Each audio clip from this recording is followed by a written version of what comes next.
you ever wondered how a politician really thinks? What's it like to have a meaningful philosophical discussion with a politician?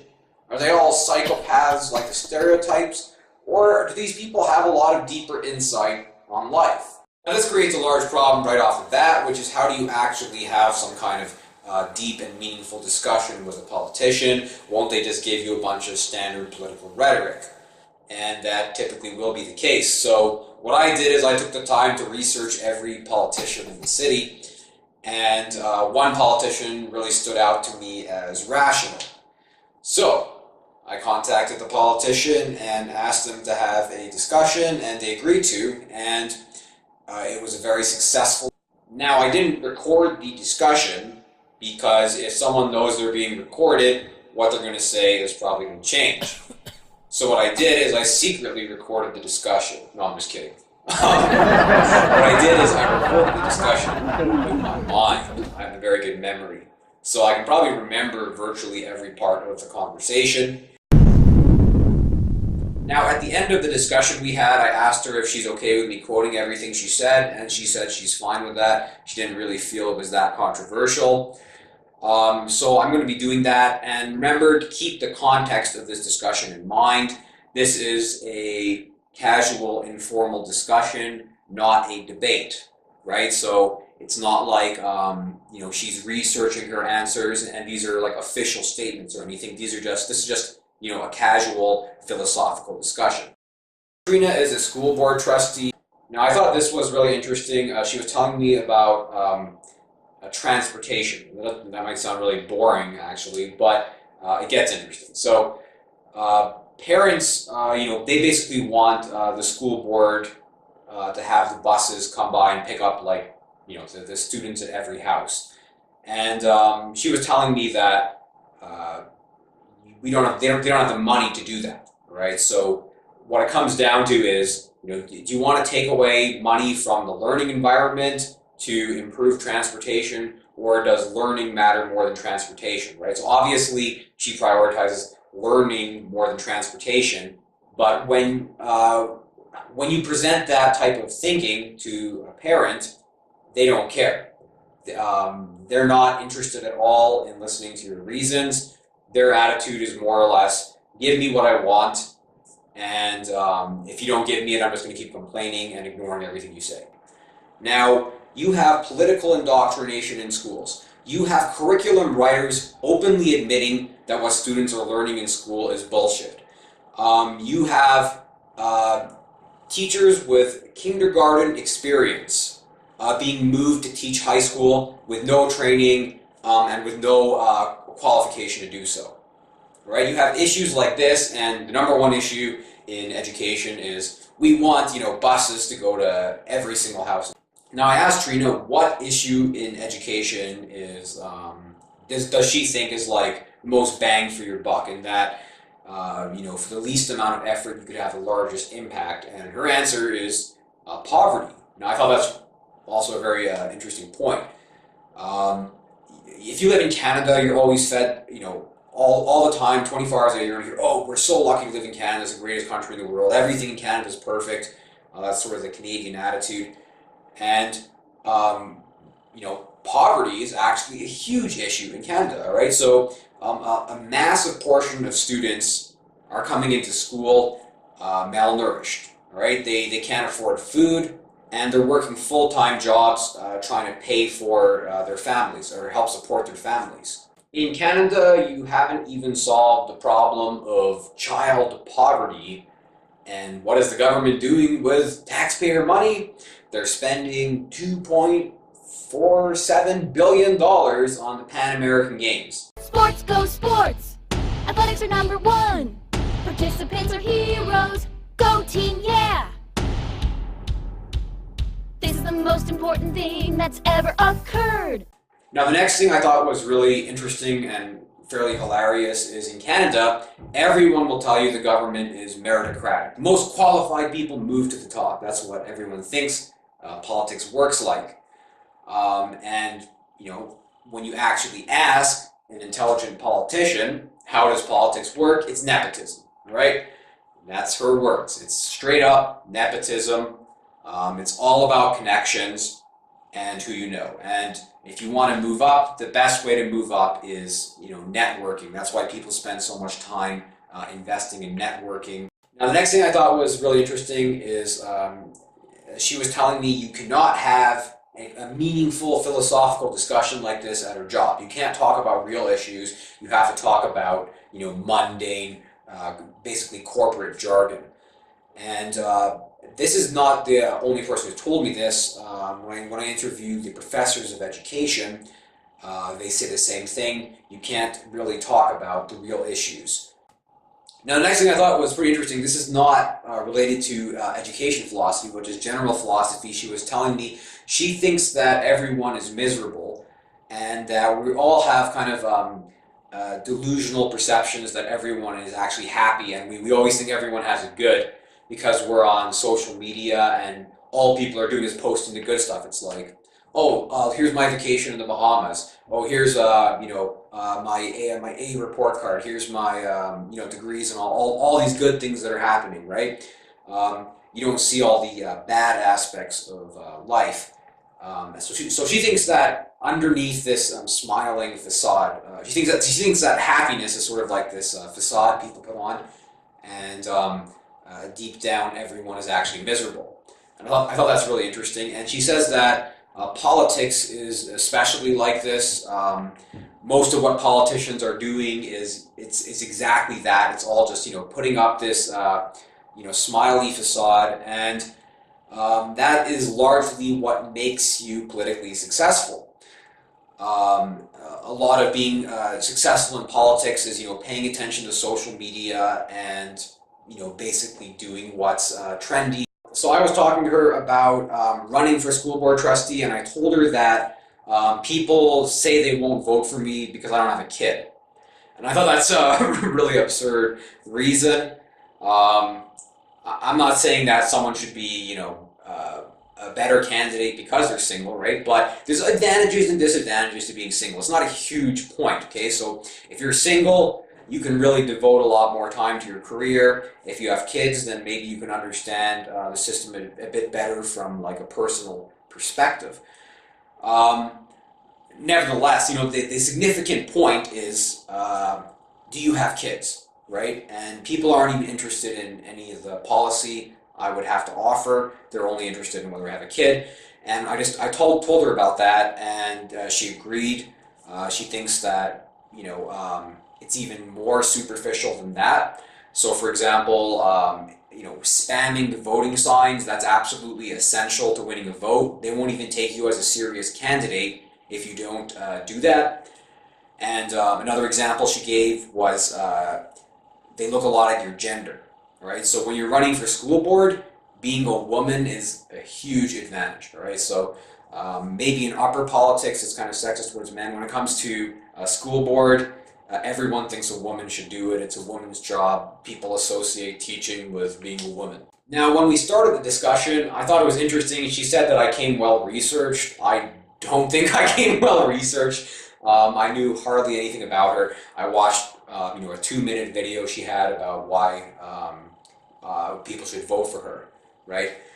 And I don't think she was patronizing me. I think that she was being serious, and that most people, their research consists of reading an election sign. And I think that's evidently true, right? So you look at her video, I think, most people who want to learn a bit about their candidates, at least they're going to watch that video, right? That video had something like 200 views, and she had around, I think it was 26,000 votes. All right, so now we'll be right back after a short message from our sponsor. This program is brought to you by Alberta Education, making students grow one step at a time.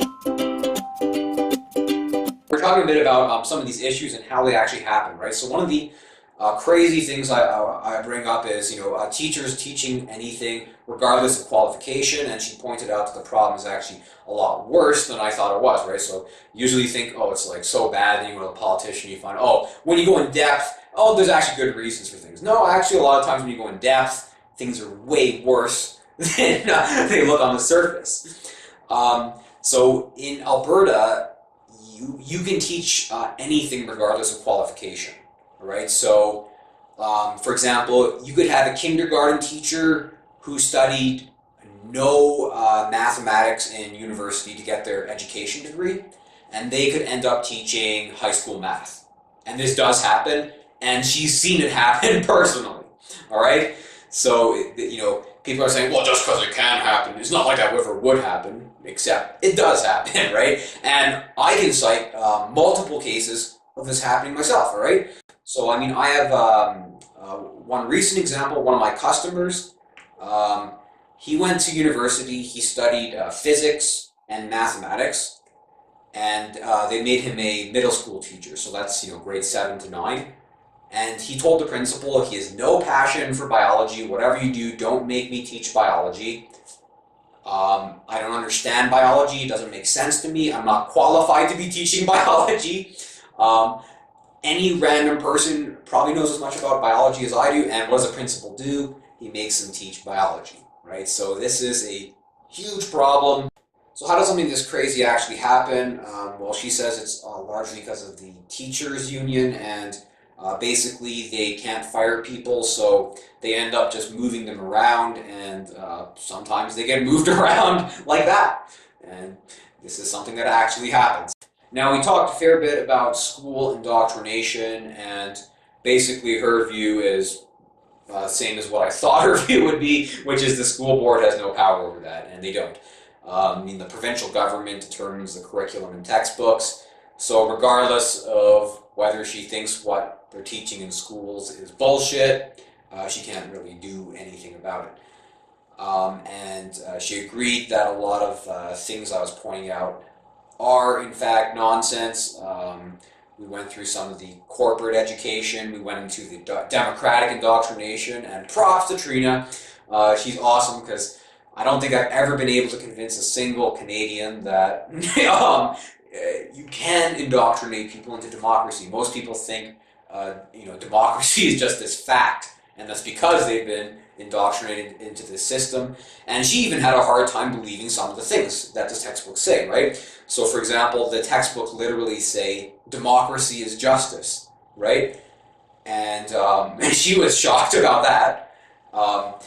Another interesting thing was I pointed out they give this this dichotomy. It's like good versus evil, democracy versus dictatorship, and that's literally what they teach in your upper level social studies. For example, the grade 10 higher level textbook says, I'm almost quoting it word for word, but of course there are those who don't believe in democracies. They believe that monarchs, military dictators, and religious leaders are better fit to lead society, right? And she said that's silly. There's an entire spectrum, right? So like a lot of the times she takes like the thought right out of my head. Energy, right? Synergy. That's the word I'm looking for. Another funny example is I was talking about the Peace Bridge, how it cost $26 million. The next nearest bridge is 200 meters down. You don't even need a bridge there. And I was saying like we could have better spent this money on, and then like she finishes my sentence for me and says homelessness. And that's exactly what I was going to say. Like that was pretty surprising to me, right? Like there was this synergy, right?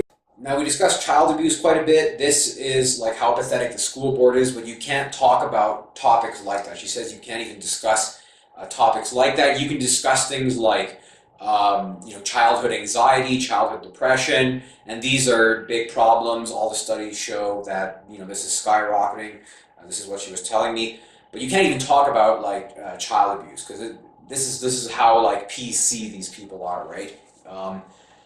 I went school to school polling students. I was telling her about this. I went school to school polling students, whether they've been emotionally abused, terrorized, brutally shamed and beaten to succeed in school. And right away, she related this to Asian culture, and we had a discussion about that, and it is more prevalent probably in Asian culture. Alright, so it's always important to critically think when you're talking to someone, especially if they're a politician. It's very likely a politician will just try to tell you everything you want to hear, right? And then, in the back of their mind think something totally different. I don't think that was the case here at all. I think it was a genuinely honest discussion. And she didn't agree with me on everything, right? So one of the ways that you can kind of tell if it's honest or not, I think, is if someone just systematically agrees with you on everything, chances are they're not being honest, right? So one of the points she disagreed on was I was saying that words should have one definition. You should have standard definitions throughout education, so there's no confusion, right? And she likes the idea of having multiple definitions to a word and doesn't like people saying you have to use this definition. I guess she feels it's kind of like dictatorial to say like you have to use my definition, or I guess in this case I would say the dictionary definition. Now I think I could have convinced her otherwise. Right? She's too reasonable, and if I showed her the definitions they're using for, like, let's say something like democracy in your school textbooks, right? You have something like 37 different definitions, and about 8 of them completely contradict other definitions, right? Now, another area we disagreed on is she thinks that students are smart enough to figure out that, the propaganda they're being taught in school is nonsense. And I don't know if he even really thought that, or more, maybe she just hoped that that's the case. But I think I changed her opinion on that, right? Because realistically, students believe whatever you tell them, right? They're like kids, kids, they believe whatever you tell them. You tell them drinking turpentine is good, they're going to drink turpentine. Now, we were talking about the qualification of school board trustees. I thought that would be an interesting subject since she is one. And I asked her what percent of school board trustees does she think are qualified, and her answer is 2%. 2%. Okay, and she was giving me some examples of like what they think in the rural districts. So this is what the actual school board trustees say in the rural districts. They say things like, all these gay students, they wouldn't have problems if they would just stop acting gay. So this is the level of this is the level of qualification a lot of these people have. She thinks that most people would agree with what I'm saying if I present it as an A or B choice, like if I say, do you want your Pan Am Games, or do you want to prevent homelessness? And I don't agree with her on that. I think, because I've done that, I do give people that choice all the time, right? And I don't have any polling data for that, but from my experience, about 90% of the time, people will just side with whatever the government did. And the other thing she talked a fair bit about was preschool. She thinks that preschool is a really good investment, and this is school that prepares students for school. She says there's a lot of research to support that. So hopefully this video gives you some good insight into how politicians think. There's no better way to learn how politicians think than to find a politician who is not representative at all of politicians and to say that they are representative. Now, realistically, if I had talked to probably 95% of politicians, I think the response I would have got would have been more like,